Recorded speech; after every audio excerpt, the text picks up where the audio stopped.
Upgrade Su-27, Indonesia harus mengikuti Sukhoi Rusia bila ingin melampaui F-15 Eagle 2.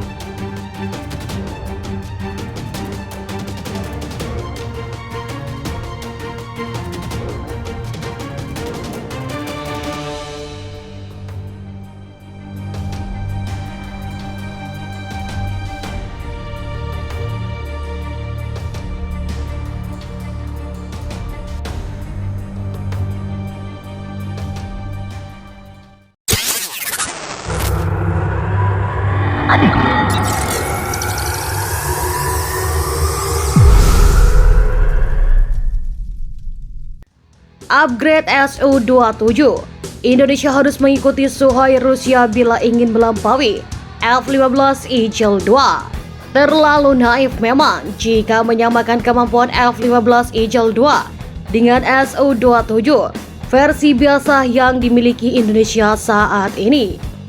F-15 Eagle 2 lebih canggih, modern dan tentunya baru dibanding Su-27 Indonesia. Su-27 Indonesia kalah kelas dibanding F-15 Eagle 2. Jika lawannya F-18 Super Hornet RAAF, Su-27 Indonesia masih bisa mengimbangi Su-27. Pernah membuktikan hal itu di Exercise Pit Flag 2012 Darwin, Australia. Oleh sebab itu, Indonesia masih bisa berharap pada kemampuan Su-27. Indonesia memang tak berniat mempensiunkan Su-27 dan Su-30 saat ini. Skadron Sukhoi masih dipertahankan di tengah pembelian jet tempur baru seperti Rafale. Kementerian Pertahanan Republik Indonesia pada 12 Juni membeberkan jika Su-27 dan Su-30 akan di-upgrade untuk memenuhi tuntutan tugas kedepannya yang makin kompleks. Untuk meningkatkan kemampuan tempur TNI AU, Kemhan RI memiliki rencana upgrade dan overhaul repair pada pesawat Su-27 dan Su-30 Hawk 100, 200, dan F-16, di mana hal ini sesuai dengan surat Bappenas tentang perubahan DRPLN JM keempat khusus tahun 2020 hingga 2024. Namun pelaksanaan kegiatan tersebut akan menyebabkan penurunan kesiapan paspor TNI AU.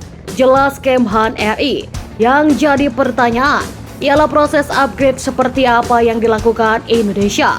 Meski belum tahu, Indonesia setidaknya berkaca ke Rusia yang saat ini berhasil mengupgrade Su-27 miliknya jadi lebih canggih. Dikutip dari Eurasian Times, pada 18 Maret Rusia modernisasi flanker menjadi Su-27SM.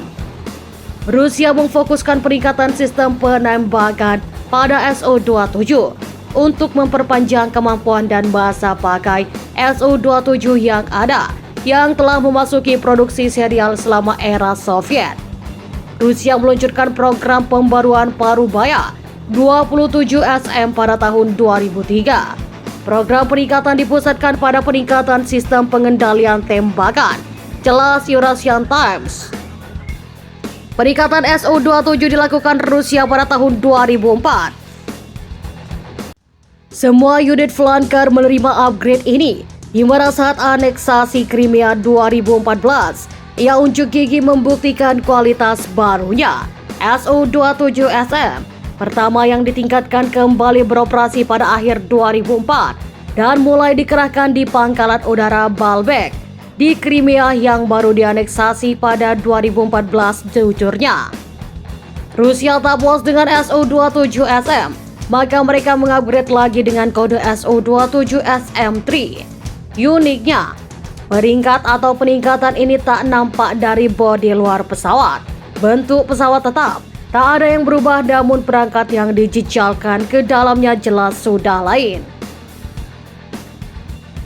Selain Su-27SM yang ditingkatkan, 12 pesawat yang baru dibangun juga diselesaikan dengan standar yang ditingkatkan pada tahun 2009 yang dikenal sebagai pesawat Su-27SM3 yang menampilkan sistem pengendalian tembakan yang lebih ditingkatkan dan modifikasi lainnya.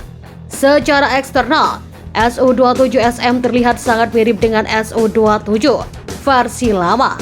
Namun video terbaru dari Cockpit mengungkapkan bahwa banyak instrumen analog lama dan pengukur uap telah diganti dengan tampilan multifungsi, kata Eurasian Times. Rusia tak membeberkan secara pasti apa yang saja di-upgrade. Cuma satu yang diketahui, yakni dipasangkannya sistem penembakan Su-30MK2 ke Su-27SM. Sistem pengendalian tembakan baru dikatakan berasal dari yang digunakan pada jet tempur canggih Su-30MK2. Ini mencakup radar dan sistem penampakan elektrooptik yang sedikit ditingkatkan, termasuk pencarian dan pelacakan inframerah dan komputer misi yang lebih canggih, ungkapnya. Sistem di atas mampu membuat Su-27 menembakkan rudal BVR baru Rusia R-771. Su-27SM dapat membawa rudal udara ke udara R-771 yang dipandu radar aktif untuk mempertahankan udara, memberikan kemampuan di luar jangkauan visual yang jauh lebih baik jelasnya. Bagaimana menurut kalian? Silahkan komentar di bawah ini.